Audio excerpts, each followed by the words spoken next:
Study IQ IAS. Smart aspirants number one choice. नमस्कार दोस्तों, study IQ देख रहे हैं आप। मैं हूं वरुण जौहरी। जय हिंद, जय भारत। आज के एपिसोड में बात करेंगे भारत की सबसे महंगी फांसी की और सबसे महंगे कैदी की, जिसका नाम था अजमल कसाब। और साथ ही उस कानूनी लड़ाई की भी बात करेंगे जिसके चलते कसाब को फांसी तक पहुंचाया गया था। आज आपको सारी डिटेल स्टोरी पता चलने वाली है कि असल में कसाब कौन था, कैसे ईद पर नए कपड़े ना मिलने के बाद वो आतंकवादी बन जाता है, 26/11 में कैसे उसे पकड़ा गया और पकड़े जाने से लेकर कैसे 29.5 करोड़ रुपया भारत सरकार ने कसाब के ऊपर खर्च किया था। इस ट्रायल के दौरान कैसे कसाब अजीब अजीब बयान देकर हर बार अदालत से केस जो था उसको बढ़ाता रहा, डिले करता रहा, अपने ओरिजिनल बयान से मुकरता रहा। ये भी आपको पता चलेगा क्या वो अजीब बयान थे।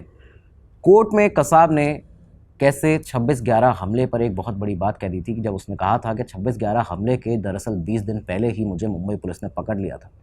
तो आखिर ऐसा उसने क्यों कहा था? सुनवाई के दौरान कई दफ़ा ये देखा जाता था कि कसाब सो जाया करता था, कैमरा पर थूक देता था, मुझे अमेरिका भेजो, इस तरह की बातें करता था। इस तरह के जो नखरे थे उसके, तो ये जो बदतमीज़ियाँ और नखरे थे, ये नखरे दिखाने वाले उस आतंकवादी को आखिर फांसी तक पहुंचाया कैसे गया? बहुत इम्पॉर्टेंट केस आज का ये वीडियो है, इसको ज़रूर आप देखिएगा, डिटेल में देखिएगा। साथ ही साथ में यहाँ पे आपको कई और बातें पता चलने वाली है। इस केस में एक बहुत बड़ी बात सामने उठी थी जब कहा गया था कि जेल में कसाब मटन बिरयानी खा रहा है। तो आखिर इसके पीछे की असल सच्चाई क्या थी? क्या वो मटन बिरयानी असल में उसने खाई थी या नहीं? और ये कहानी आज की जो है, ये जो एपिसोड है, वो सिर्फ कसाब के बारे में भी नहीं, ये उज्ज्वल निकम की भी कहानी है। उज्ज्वल निकम जिन्होंने उस समय पर देश के सबसे बड़े अपराधी को सज़ा दिलाई, किस तरह से पूरी कानूनी लड़ाई लड़ी थी। तो ये डिटेल एपिसोड आपके लिए आज होने वाला है। हाल ही में एक मूवी भी आने वाली है, प्रहार नाम है उस मूवी का, और उसमें ये पूरी जो कोर्ट ट्रायल है उसकी कहानी बताई गई है, रियल स्टोरी पर आधारित है। तो यहाँ पे आज इस डिटेल एपिसोड को पूरा देखिएगा, अपने फैमिली फ्रेंड सर्कल में, परिवार के साथ शेयर कीजिएगा। कमेंट बॉक्स में जय हिंद लिखना मत भूलिएगा। अब शुरुआत करते हैं आज के इस एपिसोड की। तो शुरुआत होती है 26 नवंबर 2008 से, जब CST स्टेशन और कामा हॉस्पिटल पर हमला करने के बाद में दो आतंकवादी, अजमल कसाब और उसका साथी अबू इस्माइल, ये दोनों एक सिल्वर कलर की स्कोडा लोरा एक गाड़ी थी, उसे हाईजैक करते हैं और उसके बाद यहाँ से उस गाड़ी से मरीन ड्राइव की तरफ भाग निकलते हैं। अब इस बीच में जब इन्होंने ये दोनों हमले किए थे, यहाँ इन्होंने एक और हमला किया था एक टोयोटा क्वालिस पर। दरअसल ये टोयोटा क्वालिस वो थी जिसमें मुंबई पुलिस के 3 सबसे सीनियर अफसर, हेमंत करकरे साहब, अशोक कामटे साहब और विजय सालस्कर, ये तीनों मौजूद थे। इन तीनों बड़े अफसरों को निशाना बनाया गया इन दोनों आतंकवादियों के द्वारा, और उसके बाद यहाँ पे इन तीनों हमारे अफसरों की वीरगति होती है। लेकिन यहाँ से उस टोयोटा क्वालिस के हमले के दौरान एक ऐसे कांस्टेबल थे जो कि बुरी तरह ज़ख्मी हुए थे, लेकिन उनकी जान बच गई थी। नाम था अरुण जादव। अरुण जादव ने जब ये पूरा सिनेरियो देखा तो उन्होंने रेडियो वायरलेस के ज़रिए ये जो गाड़ी की इनकी लोकेशन थी, जिस गाड़ी से ये भागे थे दोनों आतंकवादी, सिल्वर कलर की स्कोडा, इस गाड़ी की लोकेशन कंट्रोल रूम को दे दी थी।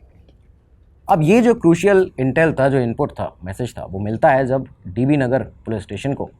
तो यहाँ से DB नगर पुलिस स्टेशन के जो भी अफसर वहाँ पे मौजूद थे, उन्होंने रात के करीबन 10 बजे के आसपास जब उन्हें जब ये अलर्ट मिला था, तो इसके बाद ही उस पूरे रास्ते पर, ये जो पूरा रास्ता जाता था गिरगांव चौपाटी उस बीच में पड़ती थी, तो यहाँ गिरगांव चौपाटी को उन्होंने चुना और वहाँ पे ब्लॉकेट कर दिया। डबल ब्लॉक बैरिकेड जो थे उसको लगा दिया जाता है, जिससे कि रास्ता पूरी तरह से ब्लॉक हो जाए। ये लोग जो गाड़ी लेके निकले हैं हाईजैक करके, ये आगे कहीं जा ना पाए। मुंबई पुलिस में भी बहुत ज़्यादा गुस्सा था, क्योंकि उनके 3 सीनियर अफसरों को हाल ही में ये लोग मार के यहाँ से निकले थे, उन्हें उनकी वीरगति यहाँ पे हुई थी। तो अब जब ये हाईजैक्ड गाड़ी जो थी स्कोडा लोरा, जब ये यहाँ पे गिरगांव चौपाटी पहुँचती है, तो चारों तरफ से यहाँ पे, क्योंकि पुलिस वाले मौजूद थे, सामने खड़े हुए थे, इस गाड़ी को घेर लेते हैं। इस बीच में जो आतंकवादी अबू इस्माइल जो गाड़ी चला रहा था, वो कोशिश करता है गाड़ी को रिवर्स करने की, भाग निकलने की यहाँ से। लेकिन ये जो कोशिश थी वो उसकी नाकाम रहती है। गाड़ी जो थी आउट ऑफ कंट्रोल हो जाती है और रोड के साइड में ही एक डिवाइडर था, वहाँ पे जाके गाड़ी टकराती है। जैसे ही गाड़ी टकराई, ये जो आखिरी कोशिश थी भागने की इन आतंकवादियों की, वो जब नाकाम हो जाती है, अंधाधुंध फायरिंग गाड़ी के अंदर से ये दोनों आतंकवादी करना पुलिस के ऊपर, सामने जो पुलिस खड़ी थी उनके ऊपर शुरू कर देते हैं। ये जो पुलिस वालों के ऊपर फायरिंग हुई, जो गोलीबारी हुई, इस बीच में देखा गया कि गोली आके सीधा अबू इस्माइल को लगती है, जो कि गाड़ी चला रहा था। मौके पर ही अबू इस्माइल को मार दिया जाता है, ख़त्म कर दिया जाता है। लेकिन उसके पास वाली सीट पर जो आतंकी बैठा था, अजमल कसाब, जब कसाब ने देखा कि उसका साथी अब मारा जा चुका है, बचने का अब कोई रास्ता नहीं है, तो पहले कसाब ने एक नाटक किया। कसाब गाड़ी के अंदर ही प्लेइंग डेड का नाटक करने लगा, यानी कि मरे होने का नाटक करता है। एकदम चुपचाप ऐसे लेट गया जैसे कि उसको भी गोली कहीं ना कहीं लगी और वो मारा जा चुका है।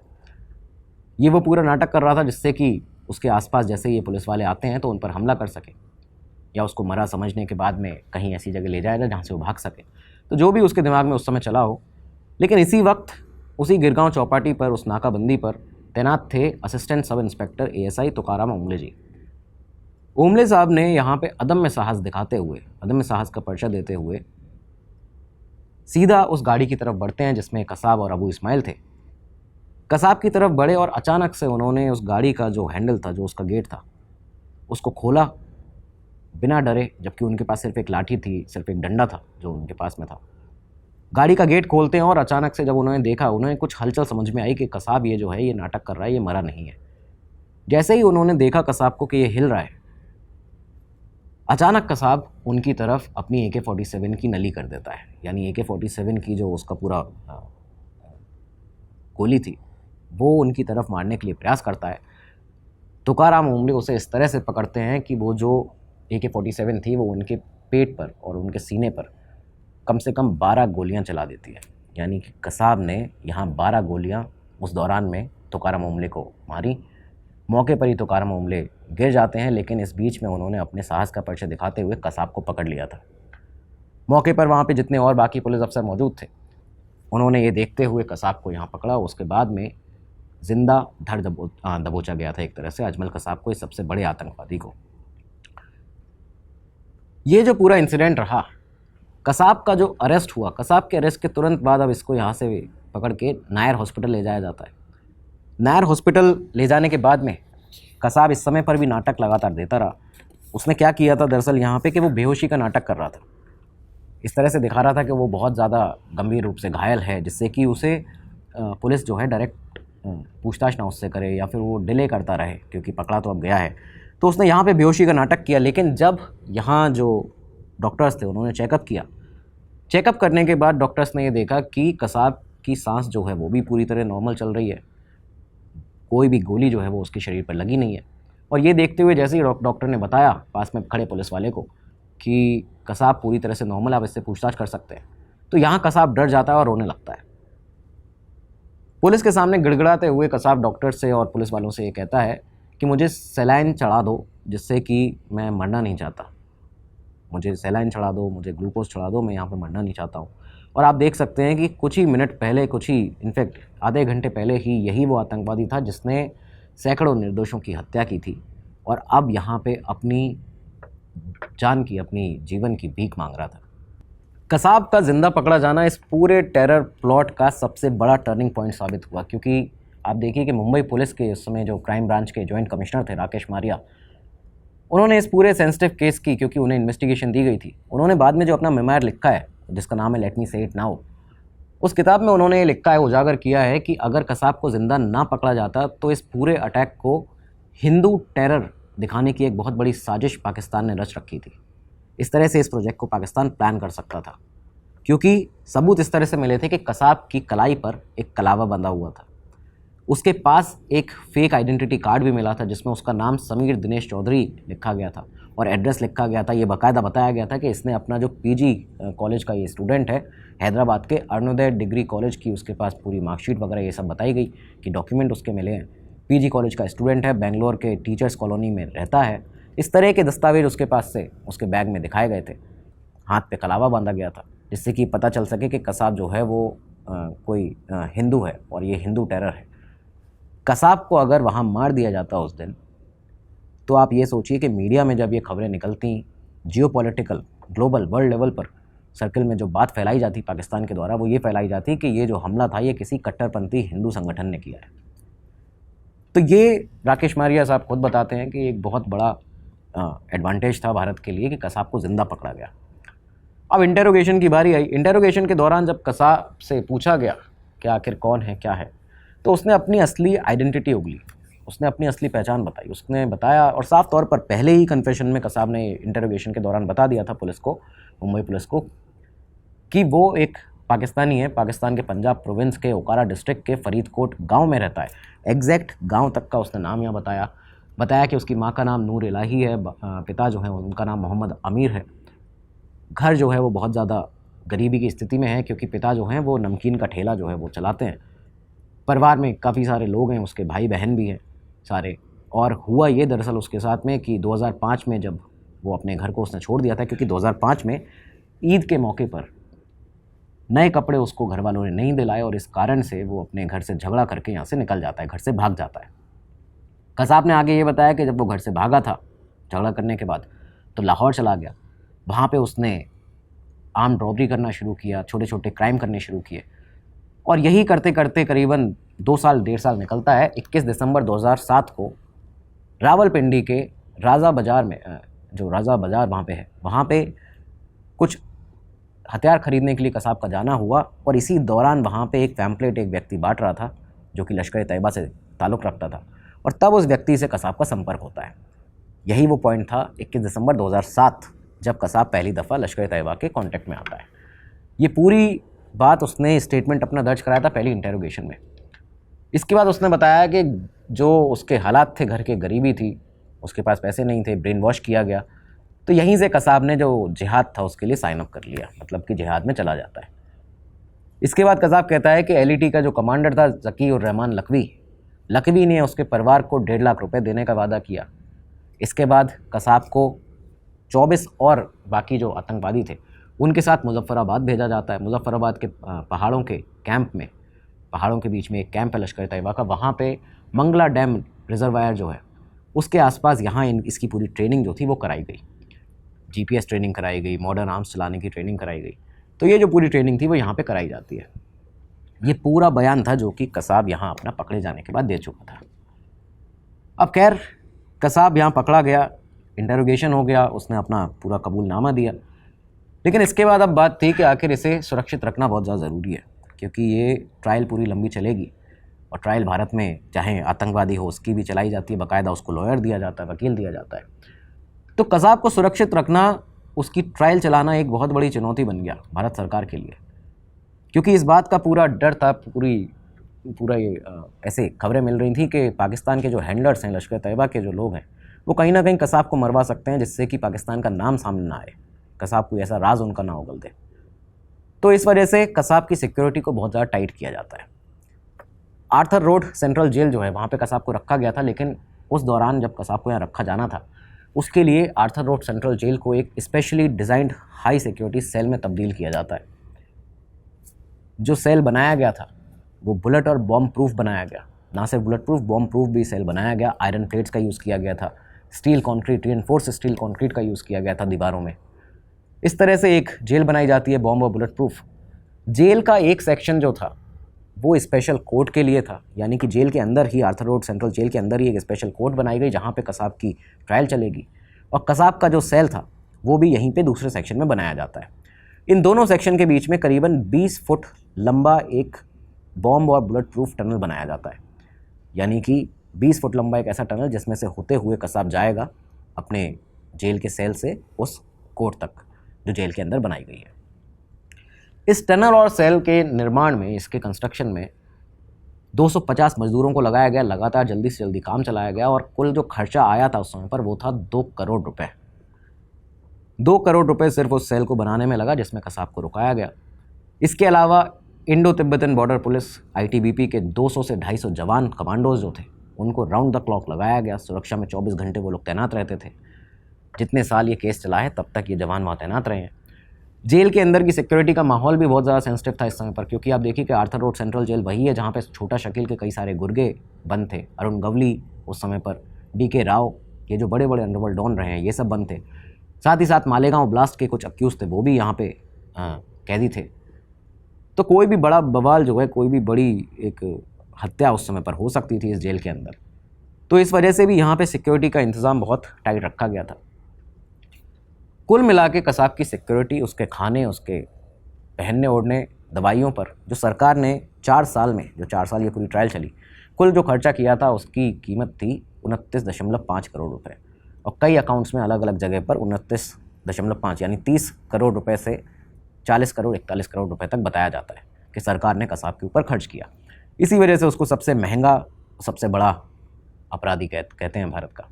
कॉस्टली, सबसे कॉस्टलीस्ट ये जो फांसी थी वो कही जाती है।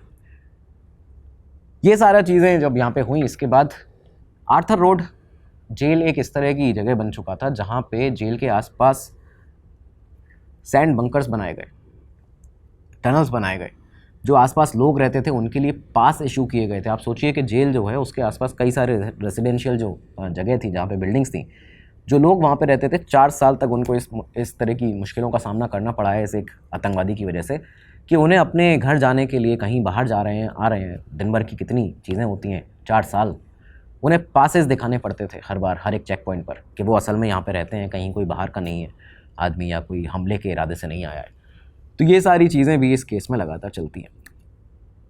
खैर, अब ट्रायल शुरू होने वाला था। महाराष्ट्र गवर्नमेंट ने 22 फरवरी 2009 को बहुत ही पुराने और बहुत ही फेमस एक public prosecutor, special public prosecutor के तौर पर उनको चुना गया था। एक लॉयर, नाम था उज्ज्वल निकाम।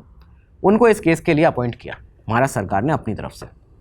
निकाम का जो नाम था उस समय पर देश के सबसे बड़े जो टेरर केसेस हैं, 93 बॉम्ब ब्लास्ट ले लीजिए, मुंबई बॉम्ब ब्लास्ट जो हुआ था, गुलशन कुमार का मर्डर केस जो था, प्रमोद महाजन का मर्डर केस था, गेटवे ऑफ इंडिया का जो बॉम्बिंग हुई थी, इन सब में पहले ही वो अपना नाम स्थापित कर चुके थे कि जैसे उन्होंने यहाँ पे एक ट्रायल जो थी और सज़ा दिलवाई थी इन दोषियों को, उनके नाम पे इसके अलावा दर्जनों कैपिटल पनिशमेंट के केसेस उनने पहले करा रखे थे लोगों को। 600 से ज़्यादा उम्र कैद की सज़ाएं करा रखी थी कई अपराधियों को।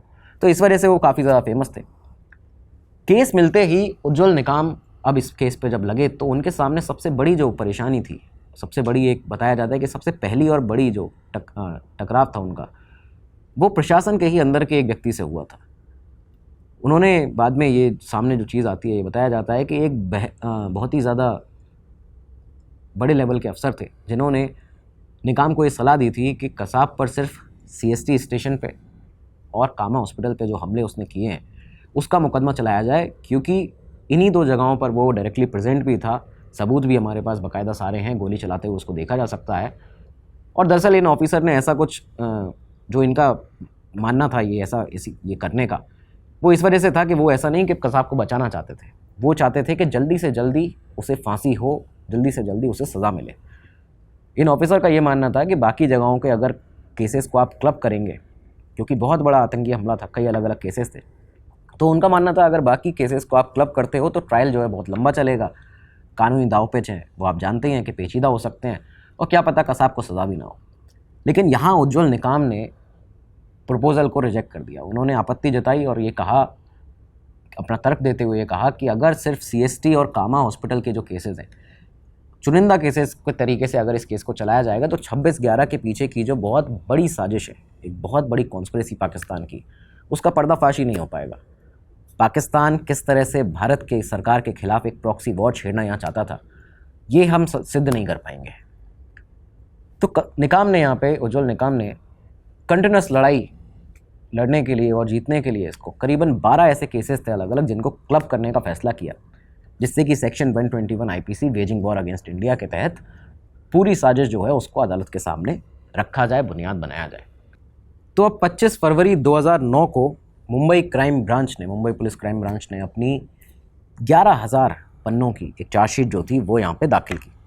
चार्जशीट के अंदर कसाब का भी नाम था, उसमें फ़हीम अंसारी, सबाउद्दीन अहमद, इन सभी के नाम थे। साथ ही साथ पाकिस्तान बेस्ड जो मास्टरमाइंड थे इस पूरे अटैक के 26/11 के, हाफिज़ सईद, ज़कीउर रहमान लखवी, इन सबको भी एब्सकॉन्डिंग एक्यूज़ की तरह पे यहाँ पे दिखाया गया था। स्टेट गवर्नमेंट ने आर्थर रोड जेल में ही कोर्ट बना दी थी, स्पेशल कोर्ट जो हमने आपको बताया। 1993 ब्लास्ट में भी टाडा कोर्ट यही वाली थी जिसको यूज़ किया गया था। तो ये सारी जो चीज़ें थी वो कर ली गई थी। स्पेशल जज जो थे उनको अपॉइंट कर लिया गया था। ML थालियानी जो थे उनको 26/11 की ट्रायल का स्पेशल जज डेजिग्नेट किया जाता है।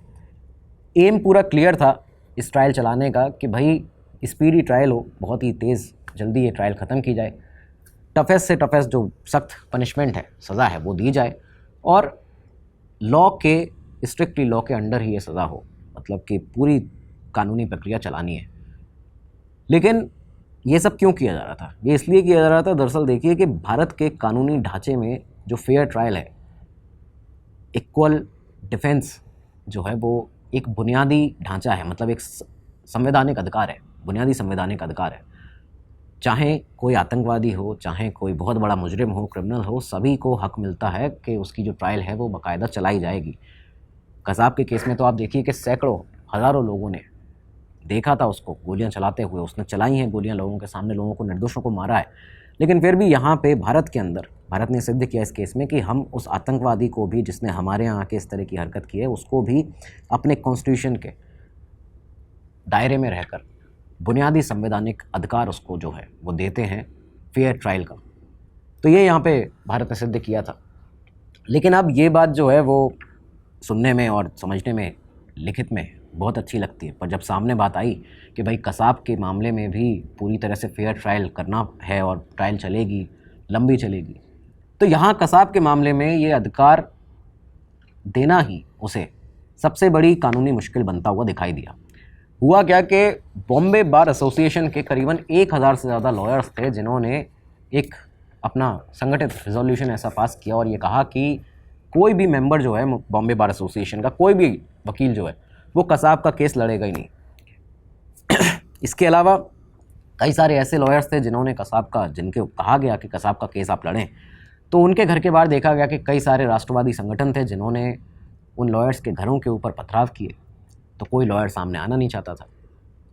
कई बड़े ऐसे लॉयर्स भी थे, क्रिमिनल लॉयर बड़े बड़े, जिन्होंने केस को लेने से ही मना कर दिया था, खुद से ही, क्योंकि उनका मानना था कि कसाब रेड हैंडेड पकड़ा गया है, बिल्कुल ऑन स्पॉट उसको देखा गया, पकड़ा गया है, कानूनी जो रूप है, कानूनी रूप से जो केस है वो इनडिफेंसिबल है, इसको बचाया नहीं जा सकता, तो केस लड़ने का कोई मतलब नहीं है। लेकिन यहाँ पे चीफ जस्टिस ऑफ इंडिया उस समय जो थे KG बालाकृष्णन, उन्होंने साफ किया ये और बताया कि बिना डिफेंस लॉयर के जो ट्रायल है वो लीगली वैलिड ही नहीं होगी और इस वजह से कोर्ट को ही फिर अपनी तरफ से लीगल एड के तहत काउंसिल जो है, जो वकील हैं, वो अपॉइंट करने पड़ेंगे। तो ये सारी चीज़ें यहाँ पे जब सामने आई, अब ये तय था कि भाई ट्रायल जो है वो तो चलेगी। 15 अप्रैल 2009 को, ये वो तारीख थी जब आर्थर रोड स्पेशल कोर्ट में, आर्थर रोड जेल के अंदर जो स्पेशल कोर्ट थी, उसमें ट्रायल को फॉर्मली शुरू किया जाता है। कसाब की जो ट्रायल थी वो 15 अप्रैल 2009 को शुरू हुई। कसाब को यहाँ से उस बुलेट प्रूफ टनल से कोर्ट तक लाया गया, 20 फुट लंबा जो टनल था। कसाब के लिए सबसे पहले जो एडवोकेट थी, जो वकील थी, उनको वो जो रखी गई वो थी एडवोकेट अंजलि वाघमारे। 1 अप्रैल 2009 को ही उन्हें अपॉइंट कर दिया गया था कोर्ट की तरफ से, अदालत की तरफ से ही। लेकिन यहाँ पे एक कॉन्फ्लिक्ट आया, कॉन्फ्लिक्ट ऑफ इंटरेस्ट के चलते अंजलि वाघमारे को हटा दिया जाता है, क्योंकि वो दरअसल उस समय पर एक विक्टिम जो था इस पूरे 26/11 हमले का, उनको भी रिप्रेजेंट कर रही थी। तो इस वजह से एक कॉन्फ्लिक्ट ऑफ इंटरेस्ट रहेगा कि एक तरफ आप विक्टिम को भी उसकी भी वकील हैं, दूसरी तरफ आप आरोपी जो है उसकी भी वकील है, तो ये कैसे हो सकता है। इस वजह से अंजलि वाघमारे जी को हटा दिया जाता है। यहाँ पे अब अगला जो व्यक्ति जिनको लिया गया था वो थे अब्बास काज़मी। अब्बास काज़मी को इसके बाद कसाब का मेन डिफेंस लॉयर बनाया जाता है। काज़मी ने अब यहाँ पे जब ये ट्रायल शुरू हुआ था 15 अप्रैल 2009 को, तो काज़मी इसके ये जो केस था उसको आगे बढ़ाते हैं। काज़मी ने इस ट्रायल को डिले करने के बहुत सारे अलग अलग उसके लिए पिटीशंस लगवाई, बहुत प्रयास किए। इस समय पर प्रोसिक्यूशन की तरफ से, यानी उज्ज्वल निकाम जी की तरफ से, जो सरकार के कसाब के खिलाफ लॉयर थे, तो प्रोसिक्यूशन ने दरअसल 339 विटनेसेस थे जिनके एफिडेविट कोर्ट के सामने पेश किए 26/11 की ट्रायल में, कसाब के इस ट्रायल में। काज़मी ने यहाँ पे ये कहा कि इन सारे एफिडेविट को हम एडमिट ही नहीं कर सकते, और इसलिए इनकार किया कि कहा उनके द्वारा कि सारे विटनेसेस जो हैं उनको पर्सनल क्रॉस एग्जामिनेशन के लिए कोर्ट में बुलाया जाए। इस बात पे वो अड़ गए। अब ये जो जितने भी विटनेसेस थे, इसमें कई सारे ऐसे लोग थे कि जो कोर्ट हर बार आ ही नहीं सकते थे, काफ़ी वो गरीबी रेखा के नीचे आने वाले लोग थे। कई ऐसे पीड़ित परिवार थे जो अभी साइकोलॉजिकली ही उनका दिमाग ठीक नहीं था कि वो, उनके घर का व्यक्ति गया है इस इतने बड़े अटैक में, तो वो कैसे कोर्ट में बार बार आएंगे। तो ये चीज़ें यहाँ पे नहीं हो सकती थी। ये देखते हुए स्पेशल जज जो थे ML थालियानी, उन्होंने ऑर्डर दिया और ये कहा कि ये जो है वो काज़मी के द्वारा डिलिबरेटली डिले करने का या फिर नॉन कॉपरेशन के तहत इसको माना जाएगा। वो चाहते ही नहीं है कि ये जो ट्रायल है वो जल्दी ख़त्म हो, इसको बढ़ाना चाहते हैं। और इस वजह से 23 नवंबर 2009 को अब्बास काज़मी का जो अपॉइंटमेंट था उसको कैंसिल कर दिया जाता है। उनके एक जूनियर थे, जूनियर असिस्टेंट थे केपी पवार, उन्हें अब मेन डिफेंस काउंसिल बनाया जाता है। ये सारी चीज़ें अब जब सामने आती हैं तो इसके बाद ये केस जो था, अब इसमें जो लॉयर थे वो रहे केपी पवार। लॉयर भी बदलते रहे लगातार कसाब के। पहले कुछ हफ्ते जो रहे उसमें देखा गया कि कसाब ने यहाँ कोर्ट के सामने एक बहुत ही ड्रामेटिक एंगल सामने वो लाके उसने एक बहुत ही बड़ा ड्रामा किया, एक एक्टिंग वो करता है। कई दफ़ा ये एक्टिंग ऐसी करता रहता था कसाब अपने पूरे ट्रायल में। ट्रायल शुरू होने के बाद में कसाब ने क्या कहा कि सब लोग चौंक गए थे इस बात से। कहता है कि वो नाबालिग है, 18 साल से कम की उम्र का है, और ये भी कहता है साथ ही साथ में कि ट्रायल जो है वो इलेजिटिमेट है, ये आप गलत ट्रायल कर रहे हैं और पाकिस्तान की तरफ से आपको कोई डॉक्यूमेंट भी नहीं मिलेंगे। वो पूरी तरह से ऐसा बिहेव कर रहा था, बर्ताव कर रहा था, एक तो बहुत ही बदतमीज़, और दूसरी चीज़ कि बिल्कुल भी उसे गिल्ट नहीं था कि उसने इतने निर्दोषों को मारा है। कहता है कि वो जुवेनाइल है, 18 साल से कम उम्र का है और उसको आप सज़ा ही नहीं दे सकते, पाकिस्तान से आपको डॉक्यूमेंट नहीं मिलेंगे तो उसकी एज जो है वो प्रूव नहीं हो पाएगी। और ये सारी बातें वो खुल के अदालत के सामने जब रखता है तो कोर्ट यहाँ पे ऑर्डर देती है कि भाई इसका जो है वो टेस्ट कराया जाए, देखा जाए। कानूनी प्रक्रिया को रोकने के लिए कसाब ने ये सारी चीज़ें की थी। दूसरी बात वो एक और कहता है यहाँ पे कि इंग्लिश चार्जशीट है, ये जो चार्जशीट सामने उसके पेश की गई थी, उसने देखा कि जो भी है चार्जशीट उसको दिखाई गई, तो उसने कहा कि ये इंग्लिश चार्जशीट है, आप चार्जशीट उर्दू में ट्रांसलेट करो, उर्दू में चार्जशीट को ट्रांसलेट करके लाओ, तब मैं इसको पढ़ूंगा या तब मैं इस ट्रायल को आगे बढ़ने दूंगा। तो ये दो चीज़ें कसाब के द्वारा कही गई। कोर्ट ने आदेश दिया कि मेडिकल बोर्ड जो है, डेंटल और बोन टेस्ट जो हैं वो सब कराए जाएं इसके मेडिकल बोर्ड के द्वारा। ये जब टेस्ट हुए तो फाइनली एक्सपर्ट्स ने कंक्लूड किया और कहा कि कसाब की जो एज है वो 18 साल से कम की नहीं है, ये करीबन 20 से 21 साल की उम्र का है, 20 से 21 साल की उम्र के बीच का है। तो यहाँ पे कसाब का जो एक जुवेनाइल का क्लेम था वो कोलैप्स होता है, ख़त्म होता है। जज ये रिकॉर्ड पर लेते हैं कि कसाब के द्वारा ये स्ट्रैटेजिक एक अटैम्प्ट था ट्रायल को डिले करने का। अब इस बीच 17 अप्रैल को इसका जो जुडिशियल कन्फेशन था वो कोर्ट में पहली दफ़ा ओपन होता है, जो कसाब ने पहली बार कहा था। पूरा अपना माता पिता, अपने गांव के बारे में सब कुछ इसने बताया था पुलिस को। जब जुडिशियल कन्फेशन यहाँ पे ओपन होता है कोर्ट में तो कसाब इस पूरे कन्फेशन से पलटी मार देता है। वो कहता है कि ये जो कन्फेशन था मेरा वो पुलिस वालों ने प्रेशर में रिकॉर्ड किया था और ये मैं मानता ही नहीं हूँ कि ये सब मैंने कहा है। यहाँ पे वो पलट गया अपने उस कन्फेशन से। ये पहली बार उसका पलटना था। प्रोसिक्यूशन जो थे, जो उज्ज्वल निकाम थे, उन्होंने इस केस में यहाँ से अब इसको इस तरह से लेना शुरू किया कि ये केस जो है वो कसाब हर बार ऐसे पलटता जाएगा, तो उन्हें इसके अलावा भी कई सारे एविडेंसेस, कई सारे क्लब करके एक जो एविडेंसेस है उनको दिखाना पड़ेगा। यहाँ उन्होंने सबसे पहले जो MV कुबेर, जो एक बोट थी जिससे ये लोग पाकिस्तान से मुंबई तक पहुँचे हैं, वहाँ से कुछ सैंपल्स लिए टीम्स ने। वो जो सैंपल्स थे उनसे DNA कसाब का मैच कराया गया कि भाई ये उन आतंकवादियों में था या नहीं, ये यहाँ सिद्ध होना चाहिए। यहाँ से ये चीज़ सिद्ध होती है कि ये कसाब का सैंपल जो था मैच होता है वहाँ पे कि ये उन आतंकवादियों में था। दूसरा CST, ताज, ओबेरॉय, नरीमन हाउस, जहाँ से जितने भी आतंकवादियों के सैंपल्स जो मिले थे, जहाँ जहाँ पे इन लोगों ने अटैक किया था आके, CCTV फुटेजेस जो मिले थे, जो बंदूक लिए हुए इन लोगों को देखा जा सकता था, गोलियाँ चलाते हुए देखा जा सकता था। तो यहाँ पे भी कसाब के जितने भी फुटेजेस अब आपको दिखते हैं इंटरनेट पर, वो सारे फुटेज एविडेंस के तौर पर यहाँ यूज़ किए गए। देखा गया कि वो जो बंदूकें हैं उन पर और उन फुटेजेस में जो दिख रहा है आदमी वो कसाब है या नहीं, तो उसके सैंपल्स यहाँ पे भी देखे जाते हैं। ये सारी जो क्रॉस एग्जामिनेशंस थे वो करने के बाद फाइनली उसके अलावा जो सैकड़ों आई विटनेसेस थे, CST स्टेशन पर जब इसने फायरिंग की है, गिरगांव चौपाटी पर फायरिंग की, जो नाकाबंदी पर तैनात पुलिस वाले थे, स्कोडा कार जो इसने हाईजैक की थी कसाब ने, उसके जो ओनर थे, जो हॉस्पिटल था, नायर हॉस्पिटल के जो डॉक्टर थे, वो सब लोग थे। तो इन सब ने आके कसाब का आइडेंटिफिकेशन किया। ये सारी चीज़ें कराई गई उज्ज्वल निकाम के द्वारा। उन्होंने इस ट्रायल को एक क्लब करके, माउंट करके इतने सारे एविडेंसेस सामने रख दिए थे कि कसाब इससे मुकर नहीं सकता था। ओवरऑल यहाँ पे ये सामने कोर्ट के दिखाया जाता है कि ये पाकिस्तान बैक जो हैंडलर्स थे, इनके साथ में ही इनके द्वारा किया गया और कसाब के द्वारा कराया गया ये पूरा हमला है। क्योंकि यहाँ पे पाकिस्तान के जो हैंडलर्स थे उनके साथ में जो VOIP कॉल्स थी उनको भी इंटरसेप्ट कर लिया गया था हमारी एजेंसीज़ के द्वारा। इन सब को भी सबूत के तौर पर यहाँ पे दिखाया जाता है कि कसाब को किस तरह से वो लोग पाकिस्तान से बैठ के इंस्ट्रक्शन दे रहे थे। तो जो पाकिस्तान सेंट्रिक एक डायमेंशन था लीगली उसको फिक्स किया जाता है उज्ज्वल निकाम के द्वारा इस पूरे केस में। दूसरी चीज़, उज्ज्वल निकाम ने एक और बहुत बड़ा आर्ग्यूमेंट दिया था ये सारे एविडेंस देते हुए। उन्होंने कहा कि जो इसने पहला स्टेटमेंट दिया था अपना पुलिस को इंटेरोगेशन के दौरान, कि इसने अपने गांव का नाम भी बताया, ट्रेनिंग कैंप के बारे में, बोट का नाम बताया, कुबेर का जो रूट था उस बोट का, एमवी कुबेर का, वो बताया, जीपीएस के कोऑर्डिनेट तक उसने यहाँ पे बताए थे। तो ये कोई भी पुलिस अफसर ऐसा नहीं है जो कि इतना सटीक, इतनी एक्यूरेट जानकारी जो है उसको फैब्रिकेट कर सके, यानी कि अपने मन से ही कोई ऐसी जानकारी दे सके। तो ये सिर्फ एक इनसाइडर कर सकता है, और ये वही है, ये कसाब ही है जो कि अब अपने उस बयान से मुकर रहा है, लेकिन असल में इसी ने ये सारी चीज़ें की थी। कोर्ट इन सारे बयानों को मद्देनज़र लेती है, अपने सामने रखती है। अब ये एक ट्रायल जो था वो आगे बढ़ता है। 20 जुलाई 2009 को ये वो डेट रही कि जब कसाब को लगा कि भाई इतने सारे एविडेंस उसके खिलाफ आ चुके हैं कि अब कुछ हो नहीं सकता। तो यहाँ कसाब 20 जुलाई 2009 को ट्रायल वाले दिन कोर्ट में एक और अलग ड्रामा करता है। अचानक से सामने खड़ा होता है और उसके बाद कहता है ओपनली सबके सामने कि मैं अपना अपराध जो है उसको कबूल करता हूँ, मुझे जो भी सज़ा है वो दे सकते हैं। जज साहब से उसने ये कहा था कि उसे जो सज़ा देनी है वो दे दो। जज थालियानी जो थे उन्होंने यहाँ पे देखते हुए कि भाई इसने अपना अपराध जो है वो कबूल कर लिया है, लेकिन कोर्ट जो है वो कुछ प्रोसीजर्स होते हैं उनके तहत चलती है।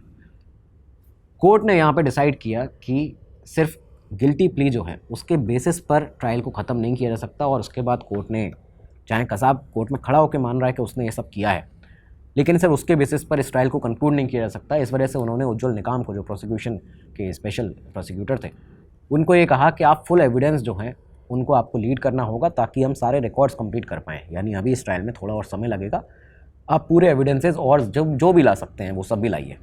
ये सब चलते चलते दिसंबर का महीना आ जाता है साल 2009। दिसंबर 2009 में एक दिन ट्रायल के दौरान कसाब एक और बार पलटता है।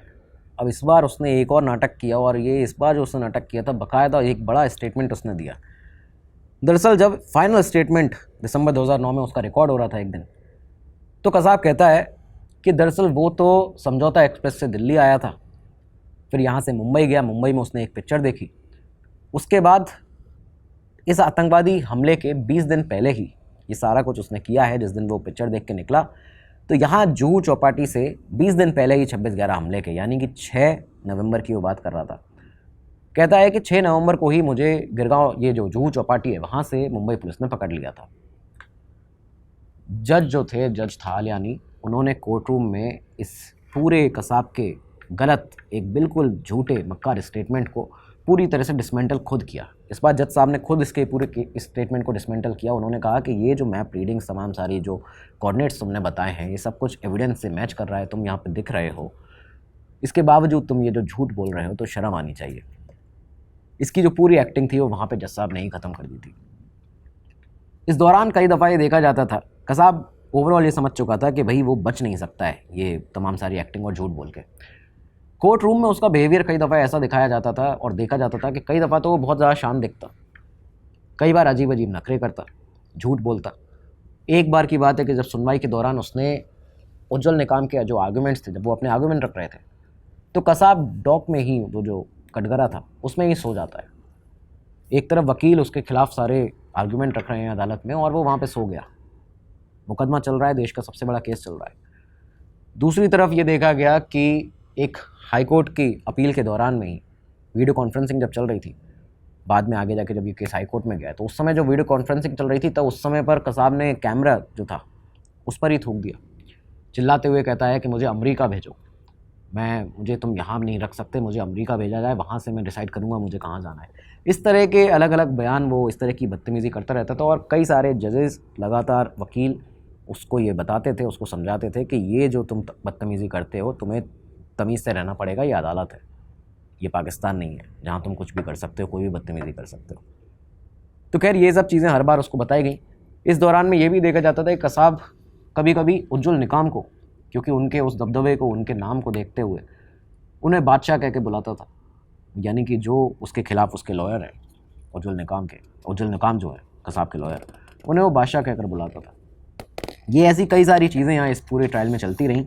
खैर ट्रायल जब आगे बढ़ा, केस जब आगे बढ़ा, तो जो डिफेंस लॉयर थे, जो कसाब के लॉयर्स थे, उन्होंने कई सारे अलग अलग एंगल्स सामने रखे जिससे कि कसाब को बचाया जा सके, उसकी ट्रायल जो है उसको आगे बढ़ाया जा सके। ऐसे आर्गुमेंट उनके सामने आते थे कि भाई ये जो waging war against government of India का जो चार्ज इस पर लगाया जा रहा है वो लीगली फिट नहीं बैठता है, क्योंकि यहाँ पे ये एक टेरर इंसिडेंट है, फुल फ्लेज स्केल वॉर नहीं थी। ये सब चीज़ें जब डिफेंस के द्वारा कही गई, उनका ये भी कहना था कि पाकिस्तान से जो आने वाली जो बोट थी उसमें 10 अटैकर्स जो हैं, 10 लोग जो हैं वो बैठ ही नहीं सकते। इस तरह के बेबुनियाद बिल्कुल जो स्टेटमेंट थे वो डिफेंस के द्वारा दिए जा रहे थे। लेकिन यहीं पर उज्ज्वल निकाम ने अपना काम किया। उन्होंने इन सारे स्टेटमेंट्स को, जब जब कोई स्टेटमेंट दिया जाता था कसाब को बचाने के लिए, वो उसका एविडेंस सामने पेश करते थे, उस पर बहस करते थे। और इस वजह से हुआ ये कि जो कोर्ट था, कोर्ट ने भी यहाँ पे, चाहे ट्रायल कोर्ट रही हो, चाहे हाई कोर्ट, चाहे सुप्रीम कोर्ट, तीनों ने ही यहाँ पे ये तय किया और ये देखा कि भाई आप वोट की जो बात करते हैं कि उसमें लोग नहीं बैठ सकते हैं, तो ये बेबुनियाद है, बिल्कुल ये गलत स्टेटमेंट है। वेजिंग वॉर अगेंस्ट इंडिया ये पूरी तरह से था, क्योंकि पाकिस्तान का इरादा ये था कि प्रॉक्सी वॉर भारत के खिलाफ छेड़ी जा सके, तो उसको यहाँ पे बिल्कुल डिनाई कर दिया अदालत ने, यानी कि इनसिग्निफिकेंट माना पूरी तरह से इन सारी चीज़ों को। इस पूरी ट्रायल के दौरान में मीडिया और पब्लिक नैरेटिव इस तरह से बनता रहा, बिगड़ता रहा कि आप देखें तो मीडिया लगातार 4 सालों तक यही जो केस था उसको प्राइम टाइम पर चलाए जा रही थी। एक दफ़ा ये भी हुआ कि रक्षाबंधन का दिन था, कोर्ट रूम के अंदर जब ट्रायल चल रही थी तो वहाँ पे मीडिया ने कुछ तस्वीरें निकाली और ये कहा कि कसाब को आज बहुत शांत और बहुत गमगीन देखा जा सकता है, बहुत उदास है वो, तो हो सकता है कि रक्षाबंधन पर उसको अपनी बहन की याद आ रही हो। ये जब यहाँ से तस्वीर निकली, इस तरह की एक खबर मीडिया ने चलाई, तो कई सारे लोग अलग अलग बातें करने लगे। कई लोग टीवी पैनल्स पर आके कसाब के पक्ष में बात करने लगे कि भाई उसके साथ बहुत ज़्यादा वो बेचारा रो रहा है वहाँ पे और वो उदास है काफ़ी ज़्यादा। यहाँ अचानक से उज्ज्वल निकाम ने एक बात आके कही। उज्ज्वल निकाम ने दरअसल एक नैरेटिव था, इस पूरे नैरेटिव को काउंटर करने के लिए उन्होंने ये बात कही थी जब वो मटन बिरयानी वाली बात जो है वो देश के सामने आई है। उन्होंने कहा कि दरअसल मीडिया को बताते हुए कि कसाब जेल में मटन बिरयानी की डिमांड कर रहा है। ये एक सेंटेंस था जो कि जिसने सनसनी फैला दी थी। जितना भी नैरेटिव कसाब के पक्ष में बनता जा रहा था, जो कि बिल्कुल गलत था कि कसाब के पक्ष में कोई व्यक्ति बात करे या उससे सहानुभूति दिखाए, क्योंकि उसने कोई भी ऐसा कृत्य नहीं, काम नहीं किया था कि उससे सहानुभूति दिखाई जाए। निर्दोषों को मारा था उसने बुरी तरह। तो यहाँ पे देश का जो गुस्सा था वो सडनली इस सेंटेंस को सुनते ही बढ़ गया कि एक ऐसा आदमी जो कि हमारे पैसों पर हमारे लोगों को मारने के बाद मटन बिरयानी की डिमांड कर रहा है। तो ये जब टीवी डिबेट्स में आया, पैनल पर आया, तो यहाँ मीडिया ने दोबारा से अपना, अब मीडिया तो इस तरह से बदलता है कि एक तरफ यहाँ बात कर रहा है, दूसरी तरफ अगली बात करने लगता है। तो मीडिया का जो नैरेटिव था वो पूरी तरह शिफ्ट हुआ। बाद में 2015 में एक काउंटर टेरर कॉन्फ्रेंस में उज्ज्वल निकाम ने खुद ये एडमिट किया कि कसाब को जो बिरयानी खिलाने वाली जो बात थी जो उन्होंने कही थी, कसाब ने कोई बिरयानी नहीं मांगी थी। ये स्टोरी सिर्फ उन्होंने इसलिए बताई थी जिससे कि जो सिंपैथी वेव कसाब के लिए चल रही है उस वेव को न्यूट्रलाइज़ किया जा सके, तोड़ा जा सके। तो ये भी चीज़ें इस केस में हुई लगातार। अब कई लोग आप में से कहेंगे कि ये सही था या गलत था, लेकिन जो था यही था कि सिंपैथी वेव जो थी उसको तोड़ना ज़रूरी था।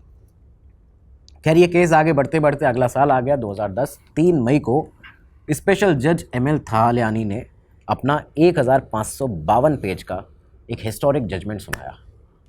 इस जजमेंट में उन्होंने कसाब को करीबन 80 ऐसे सीरियस ऑफेंसेस थे जिसमें गिल्टी पाया।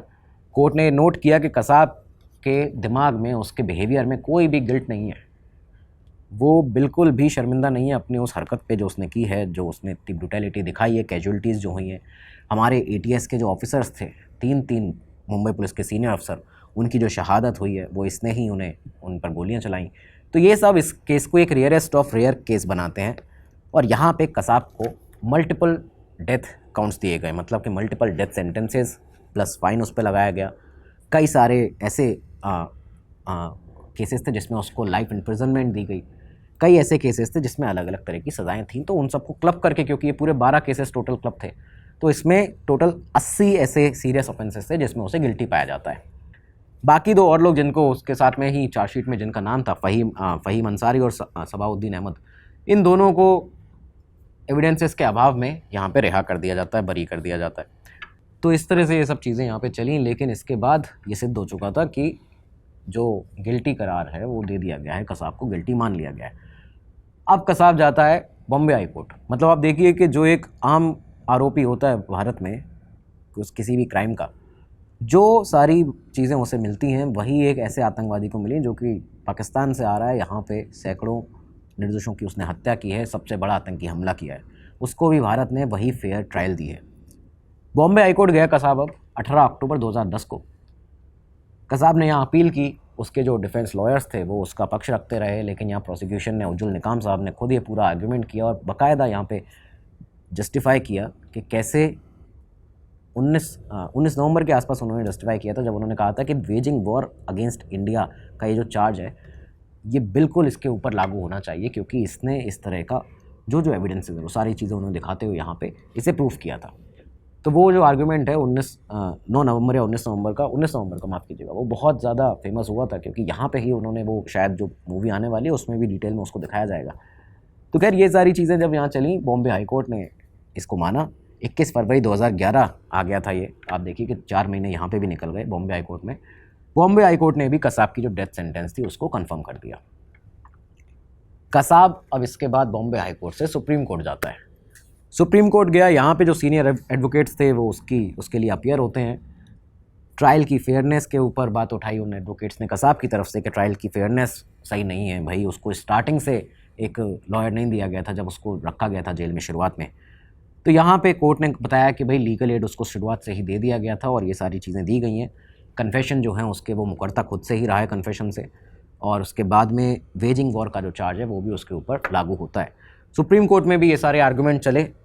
यहाँ पे जस्टिस आफ्ताब आलम और जस्टिस CK प्रसाद, इन 2 जजेस की जो बेंच थी, इन्होंने 29 अगस्त 2012, अगला साल आ चुका है, आप साल देखिए किस तरह से बीतते हैं, लगातार लगते रहते हैं, और इस दौरान में ये जो 29-30 करोड़ रुपया उसके ऊपर लगा है वो क्यों लगा है?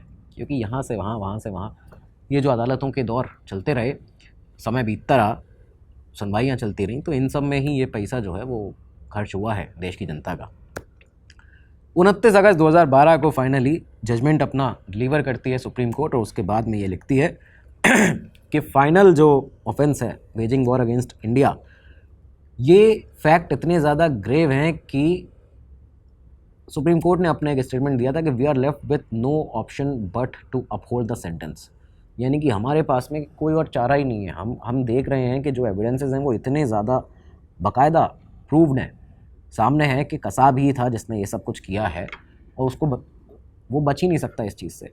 तो हम जो सेंटेंस दिया गया ट्रायल कोर्ट के द्वारा कि इसको गिल्टी पाया गया है, उसे अपहोल्ड रखते हैं, यानी कि इसको गिल्टी पाया गया है। और फाइनली ये भी कहा सुप्रीम कोर्ट ने कि ये जो पूरी कॉन्स्पिरेसी थी वो पाकिस्तान में इस प्लान को बनाया गया अटैक के, वहीं से कसाब को ट्रेन किया गया और फाइनली इसको यहाँ भेजा गया, और कसाब इस पूरी एंटायर चेन का एक इंटीग्रल पार्ट है, जो कि एक बहुत बड़ा आतंकवादी रहा है। ये सब कुछ होने के बाद में सुप्रीम कोर्ट के जजमेंट के बाद कसाब रिव्यू पिटीशन फाइल करता है, वो भी डिसमिस हो जाती है। उसके बाद राष्ट्रपति के पास मर्सी पिटीशन फाइल करता है, मर्सी पिटीशन भेजता है। नवंबर 2012 में प्रेसिडेंट थे उस समय प्रणब मुखर्जी, उन्होंने इस मर्सी पिटीशन को रिजेक्ट कर दिया। तो अब कसाब समझ चुका था कि अब और कुछ हो नहीं सकता, अब तो बस फांसी है जो कि होनी है। ये जो पूरा फांसी का प्रोसेस था, इसको सरकार के जिसको एजेंसीज़ के द्वारा नाम दिया गया था ऑपरेशन एक्स। ऑपरेशन एक्स को पूरी तरह प्लान किया जाता है। इस प्लानिंग में किया ये गया कि जो कैसे इसको फांसी दी जाएगी उसकी डेट फिक्स करनी थी, डेट फिक्स की जाती है। कैसे ले जाया जाएगा तो उसके लिए फ़िक्स किया गया कि उसे फ़्लाइट से शिफ्ट नहीं करेंगे यहाँ से वहाँ, क्योंकि ये सिक्योरिटी के लिए रिस्क हो सकता है, सीक्रेसी कंसर्न्स हो सकते हैं। तो देखा गया कि उसको एक कॉन्वॉय के तहत यहाँ से एक जगह से दूसरी जगह ले जाया जाएगा। अब इस समय पर देश में कई और अलग अलग माहौल चल रहे थे। बताया जाता है कि बाल ठाकरे का जो निधन था वो भी इसी दौरान में हुआ, तो इस वजह से सिक्योरिटी कंसर्न्स भी कई सारे थे, लॉ एंड ऑर्डर के कंसर्न्स थे। तो एग्जीक्यूशन थोड़ा सा डिले होता है, यानी कसाब की फांसी थोड़ी डिले होती है। और इसके बाद आती है तारीख 19 नवंबर की। 19 नवंबर वो तारीख थी जिस दिन कसाब को रात के 1:38 पर फोर्स 1 की टीम वहाँ पहुँचती है, क्विक रिस्पॉन्स एक्शन टीम वहाँ पहुँचती है, कमांडोज पहुँचते हैं। टाइट सिक्योरिटी में कसाब को आर्थर रोड जेल से निकाला जाता है। उसके साथ में एक वही पुलिस अफसर थे मुंबई पुलिस के, रमेश महाले, जो कि जिनके साथ में वो थोड़ा सा साइकोलॉजिकली कंफर्टेबल महसूस करता था। उन पुलिस अफसर को लिया जाता है, वो उसके साथ में जाते हैं। सुबह 4:34 पर ये जो कॉन्वॉय था वो येरवड़ा जेल पुणे पहुंचता है, यहाँ पहुंचाना था। और येरवड़ा जेल पहुंचने के बाद में डायरेक्टली उसे फांसी घर के पास में एक हाई सिक्योरिटी विंग थी, सेल थी, वहाँ पे शिफ्ट कर दिया जाता है।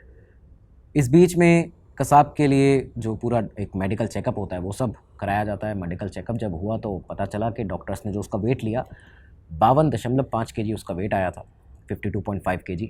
बीपी भी एकदम नॉर्मल आया था 120/80। तो ये सब चीज़ें जब हो चुकी थी तो उसके बाद सुबह 3 बजे इस दौरान में ही एक मौलवी थे, उनको बुलाया जाता है यहाँ पे।